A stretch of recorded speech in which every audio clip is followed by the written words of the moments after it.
नमस्कार, आप देख रहे हैं बिस्तक। मैं हूं रजत देवगन। आज भारतीय बाजारों में एक सीमित दायरे में कामकाज होता हुआ नजर आया, लेकिन लगातार छठे ट्रेडिंग सेशन में पॉजिटिव क्लोजिंग दे दी है निफ्टी ने। अच्छा, आज तो अंतर्राष्ट्रीय संकेत फिर से ढीले ढाले ही थे। यूएस में एफओएमसी की पिछली बैठक के मिनट्स जारी हुए थे। उनको लेबर मार्केट को लेकर चिंता है, महंगाई को लेकर चिंता है, डोनाल्ड ट्रंप की पॉलिसीज को लेकर चिंता है। ब्याज दरें घटाने पर ज्यादातर फेड मेंबर्स मानते हैं कि नहीं, अभी नहीं घटानी चाहिए। 2 मेंबर्स थे जिन्होंने बोल दिया ब्याज दरों को घटाना चाहिए। अच्छा, डोनाल्ड ट्रंप ने बोल दिया कि मैंने 6 युद्ध रुकवाए हैं।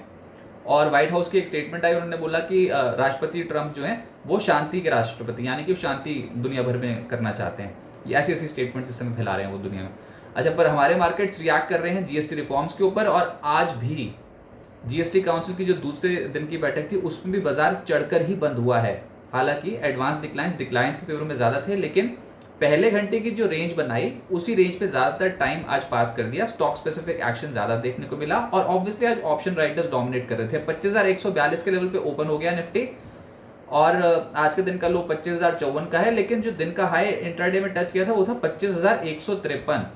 वहां पर टिके नहीं, और क्लोजिंग आई है 25,083 के लेवल की। 33 अंकों की बढ़त के साथ निफ्टी बंद हो गया। निफ्टी बैंक 56 अंकों की बढ़त के साथ 55,755 के लेवल पे बंद हो गया। सेंसेक्स 142 अंकों के गेंस के साथ 82,000 के लेवल पे बंद हो गया। एडवांसेस 22 निफ्टी के चढ़ने वाले, 28 गिरने वाले, और ब्रॉडर मार्केट्स पे एनएससी पे 1,503 शेयर्स चढ़े हैं, 1,475 शेयर्स गिरे हैं। निफ्टी पे जो सबसे तेज हुआ वो था सिप्ला और डॉक्टर रेड्डीज। फार्मा शेयर्स आज निश्चित रूप से खरीदारी दिखाई दी। ये दोनों ही स्टॉक्स 2.5% से 3% चढ़ गए। फिर Bajaj Finserv, ICICI bank, Hindalco जैसे स्टॉक्स में 0.25% से 1% की तेजी आई। लेकिन निफ्टी लूजर्स में Tata consumer, Bajaj auto, eternal, power grid, IndusInd bank 1.25% से 1.5% नीचे चले गए। एफएनओ गेनर्स में पीजी इलेक्ट्रोप्लास्ट हाल फिलहाल में बहुत तगड़ी बिकवाली हुई थी, लेकिन अब निचले स्लो से संभलने की कोशिश कर रहा है और 4.25% आज भी चढ़ा। मैनकाइंड फार्मा और सिप्ला 3% से 4.25% ऊपर थे। टीटागढ़ और एबी कैपिटल 2.5% से 3% ऊपर आए।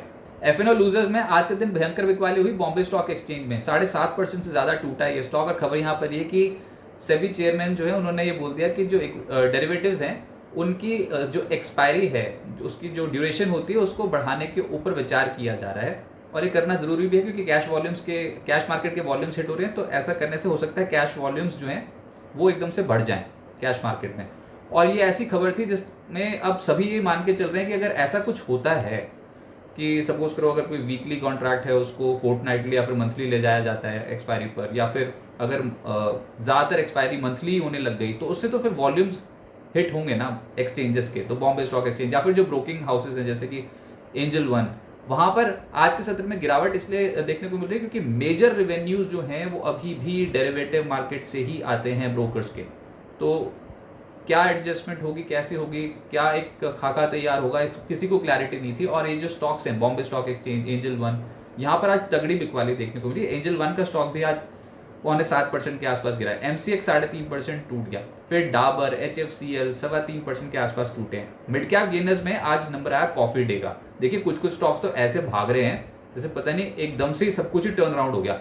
कॉफी डे में देखो आज के दिन के रिटर्न है लगभग 16% के। फिर एक स्टॉक है नवा ब्रेकआउट 13% ऊपर, KIOCL 11% ऊपर। आईडीबीआई के ऊपर खबर ये थी कि दीपम सेक्रेटरी ने बोल दिया कि सितंबर तक इनके जो इस पे बिड करना चाहते हैं कंपनियां या फिर इंस्टीट्यूशंस आईडीबीआई बैंक के डिसइन्वेस्टमेंट के ऊपर, उनका ड्यू डिलिजेंस सितंबर तक पूरा हो जाएगा। और आईडीबीआई बैंक 8.25% ऊपर चला गया ये।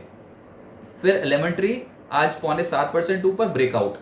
तेजस नेटवर्क 6.25% ऊपर बंद हुआ। मिड कैप लूजर्स में ओला इलेक्ट्रिक कल तो खुशी के मारे 18% ऊपर चला गया था, लेकिन आज 8.5% नीचे चला गया ये स्टॉक। वाहन के रजिस्ट्रेशन आंकड़े आए हैं और उसके बाद ये समझ में आया कि एथर एनर्जी ने ज़्यादा रजिस्ट्रेशन उसके व्हीकल्स के हुए हैं बीते महीने, और ओला इलेक्ट्रिक के एथर एनर्जी से कम रजिस्ट्रेशन हुए हैं बीते महीने। ओला इलेक्ट्रिक वहीं से आज टूट गया। फिर एंजल वन आज ये वायदा कारोबार पे बहुत तगड़ा टूटा है। फिर जेके सीमेंट 5.5% नीचे। कार्बोरेंडम, रेमंड लाइफस्टाइल और वक्रांगी जैसे स्टॉक्स में आज दबाव देखने को मिला। सेक्टर जो बाजार को समझ में आया वो था फार्मा, और Mankind, Cipla, doctor Reddy's, lupin और लॉरस लैब्स 1.5% से 4.25% चढ़ गए। फिर रियल एस्टेट स्टॉक्स में अनंतराज सबसे तेज चढ़ा 3%। शोभा, ब्रिगेड, फिनिक्स लिमिटेड और गोदरेज प्रॉपर्टीज चढ़ गए। बाकी तो फिर बटे ही थे, कुछ चढ़ रहा था कुछ गिर रहा था एक ही सेक्टर में। जैसे कि मेटल्स में वेल्सपन कॉर्प 2.5% ऊपर था। APL, Apollo, Jindal, JSL, Jindal stainless 1.5% के करीब चढ़े हैं। फिर लॉयड्स मेटल और JSW स्टील टूट गए 1% से 2%। ऑटोज में टीवीएस मोटर, एक्साइड जैसे स्टॉक्स चढ़े। लेकिन जो गिरे उसमें ट्यूब इन्वेस्टमेंट, अशोक लेलैंड और बजाज ऑटो 1.5% से 2.5% नीचे आ गए। FMCG में Dabur, UBL, Marico, Britannia, Tata consumer सब गिर गए आज 1.5% से 3.25% नीचे। अब आगे क्या होगा? लगातार छठे दिन निफ्टी तेज हुआ है और बहुत ही स्ट्रॉन्ग स्ट्रेच है इस हफ्ते। Autos, realty, FMCG, metal, IT इन सब स्टॉक्स में तेजी देखने को मिली है। मीडिया को छोड़ के तो बाकी सब इंडेक्स ऊपर ही हैं इस हफ्ते। इस हफ्ते निफ्टी में अब तक 452 अंकों का उछाल है, छोटा मोटा उछाल नहीं है। और ये तो मंडे को आप गैप के साथ खुले थे और उसके बाद तो फिर पलट के देखा ही नहीं। कोई भी डिप आई इंट्राडे बेसिस पे तो उसको बाजार एब्जॉर्ब ही करते चले गए ट्रेडर्स और बाजार तेज होता चला गया। बीते हफ्ते भी 268 पॉइंट चले थे। तो फिर आप ये तो देखो कि आप तो ये तगड़े तरीके से 700 पॉइंट से ज़्यादा का जंप मार गए 2 हफ्ते में। तो पेसिमिज्म के बीच में खरीदारी हुई, ओवरसोल्ड जोन से खरीदारी हुई, इतनी तगड़ी खरीदारी हुई। GST रिफॉर्म्स जो कि होने वाले हैं उसके ऊपर बाजार ने तगड़ा बैट लगा दिया। 15 अगस्त के बाद तो बिल्कुल ही पिक्चर बदल गई। लेकिन अब पेज क्या है कि इतनी बड़ी खरीदारी के बावजूद FIs की 90% इंडेक्स शॉर्ट पोजीशंस खड़ी हैं। आमतौर पे ऐसा होता है कि अगर 500 पॉइंट या 600 पॉइंट तो ऊपर जाता है तो उस पर FIs का बहाना होता है कि FIs ने शॉर्ट कवरिंग कर दी, FIs ने शॉर्ट कवरिंग दी। यहाँ तो 90% शॉर्ट बैठे हुए हैं अभी। FIs ने तो इंडेक्स पे शॉर्ट कवरिंग इतनी तगड़ी से की नहीं, तो अब उसका फिर क्या करें? तो ये ओवरहैंग जो है ना FIs का कि कब ये बेचना शुरू करते हैं, ये हमेशा रहेगा ही रहेगा। और 24 जुलाई को 25,246 के लेवल से ही टूटे थे, वो लेवल तो नजदीक आता चला जा रहा है, इसलिए बाजार यहाँ पर थोड़े हिचकोले खाएगा। 25,200 25,250 के आसपास आएंगे तो थोड़े हिचकोले खाएगा मार्केट, ऐसा लग रहा है। अभी अंडरटोन बुलिश है, स्टॉक्स चढ़ रहे हैं, लेकिन यहाँ पर आके हो सकता है बिखर ना जाए कहीं।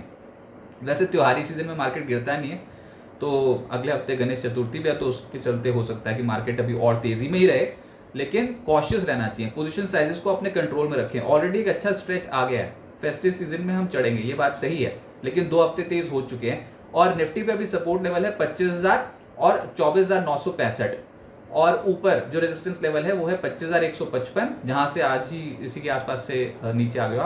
और दूसरा है 25,220। तो ये लेवल इंपॉर्टेंट है। और जैसे मैंने कहा कि कल जैक्सन होल सिंपोजियम में जेरोम पावेल की जो स्पीच होगी, इस सिंपोजियम में उनकी आखिरी स्पीच है ये वैसे, तो वो एक इम्पैक्ट यूएस मार्केट पे भी डालेगी, वर्ल्ड मार्केट्स पे भी डालेगी, फिर इंडियन मार्केट्स पे भी। पर हमारे जो इस बार चढ़ने का जो एक मेन मुद्दा था वो तो GST रिफॉर्म्स का ही था।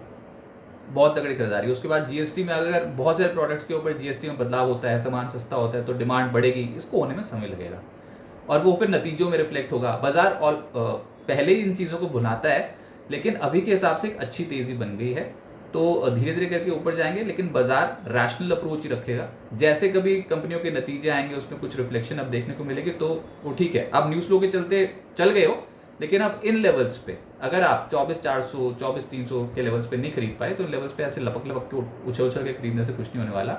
डिप आ जाए तो फिर सिस्टमैटिकली अच्छी कंपनीज अपने पोर्टफोलियो में शामिल कर सकते हैं। एक अच्छे वीकली क्लोजिंग की तरफ बढ़ रहे हैं, तो कल हो सकता है कि जो मार्केट है वो एक सीमित दायरे में ही कामकाज करे, लेकिन अंडरटोन बुलिश रहेगी। गिरावट में खरीदारी का ही मौका ढूंढना चाहिए अभी।